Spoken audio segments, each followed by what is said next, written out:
Hi friend, welcome to Bharatiya Views channel. The title of the video which I am going to view is Cholas, the force behind India's first naval fleet.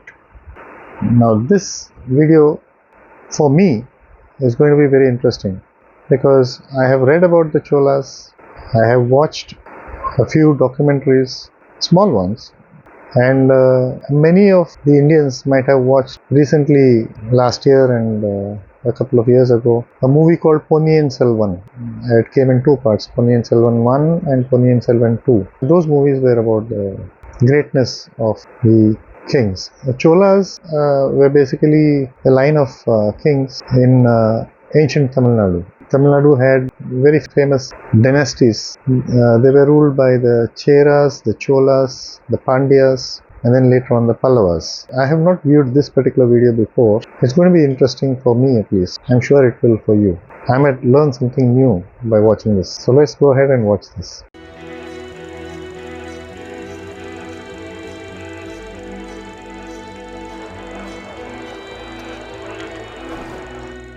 First post. This is a map not many Indians have seen.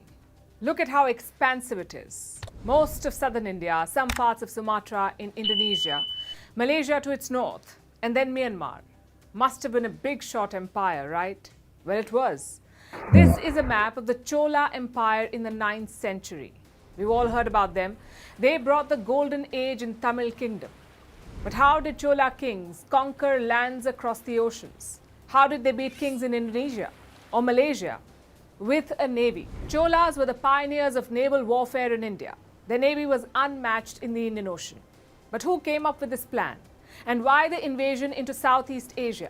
Time for a flashback.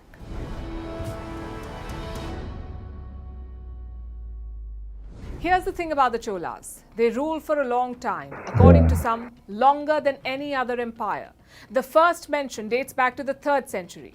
Ashoka's edicts talk about the Cholas. Apparently they were friends. But the golden age would start much later, around the 10th century. So would the love for ships.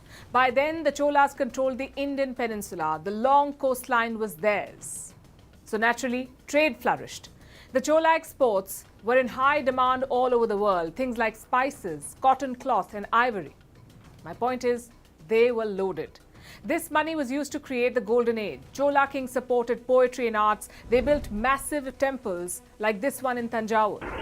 They also designed efficient water systems and a civil service, but their biggest strength was the sea. The Cholas never had a standing navy. No warships, no gunboats. They only had trade ships. When the time came, these vessels would sail to war. You have to applaud their skill set. Modern ships are metal monsters, but back then it was all wood.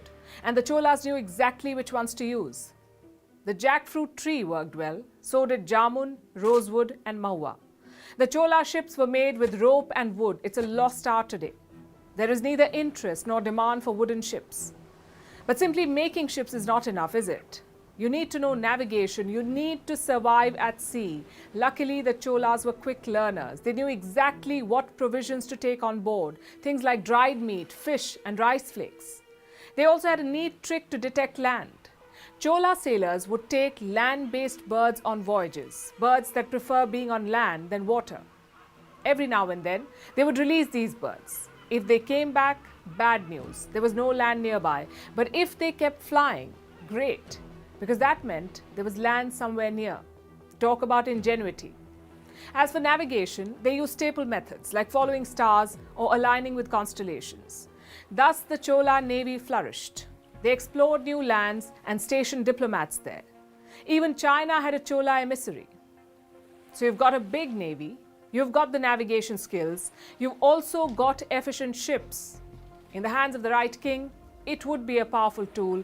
Again, the Cholas were lucky because they had two of them, Rajaraja Chola and his son Rajendra Chola.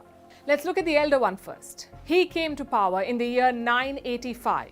He reigned for close to 30 years. Under him, the kingdom expanded. Most of the present-day southern states were annexed. Next, he set his eyes on Sri Lanka. Rajaraja Chola invaded the Sinhalese kingdom. He also razed its capital. But he couldn't finish the job. As he moved south, the Cholas faced fierce resistance. so only northern Sri Lanka was conquered. Good start though. Rajaraja Chola set his empire on a path of expansion. By the end of his reign, he controlled the Maldives and Lakshadweep. If Rajaraja was good, his son was even better. That's Rajendra Chola. He expanded north, south and east. Rajendra came to power in the year 1014.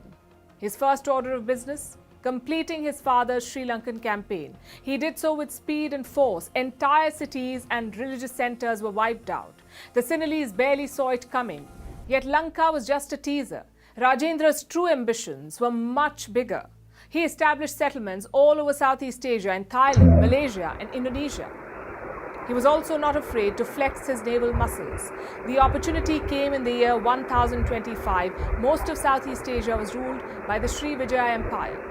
They were based here, in the island of Sumatra. But why exactly did Rajendra invade? It's a question that historians are unable to answer to this day. There seem to be three theories. One, Rajendra was like any other ambitious ruler. He wanted to expand his kingdom.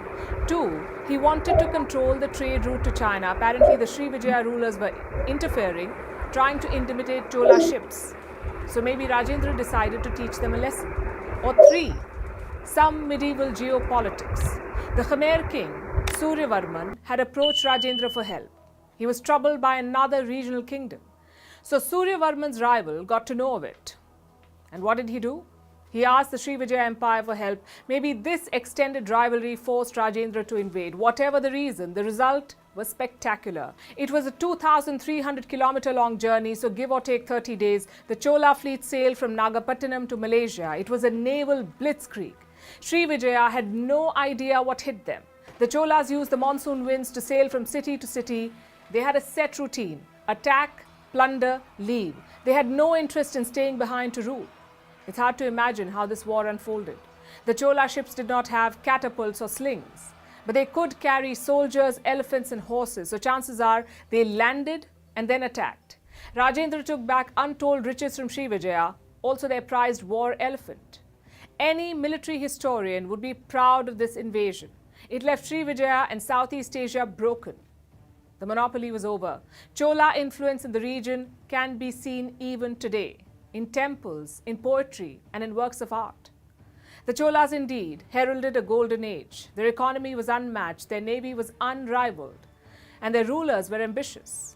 How then did this empire collapse? Well, the bigger you get, the more enemies you have. Cholas had plenty of them: the Pandyas, the Deccan kings, the Sinhalese. It was too much to handle. So in the year 1279, the Chola dynasty ended. But their story shouldn't have. The Chola seafarers don't find enough chapters in our history books. Their invasion of Southeast Asia barely finds a mention. It's unfortunate, but true. But today the story is more relevant than ever before. India has ambitious naval plans to dominate the Indian Ocean. The same ocean that Rajendra Chola once ruled over. It's a legacy that India must rediscover. It's a legacy that India must build on. Now that's a nice video. I knew most of it. The Cholas were indeed a very important dynasty who ruled not only Tamilnadu but much of South India and the east coast, right up to parts of Orissa and Sri Lanka, northern Sri Lanka, Malaysia, Indonesia, Thailand. And later on, their influences were there in Cambodia, Vietnam, Laos. It was a very huge empire indeed. Like Palki Sharma says, much more needs to be discussed about those ancient kingdoms, those ancient kings who brought so much glory to India, who helped spread the culture of India and its traditions to the Far East. Quite an interesting video indeed. Hope you liked it. I surely did. See you again in the next one. Until then, keep smiling. Jai Hind, Bharat Mata Ki Jai.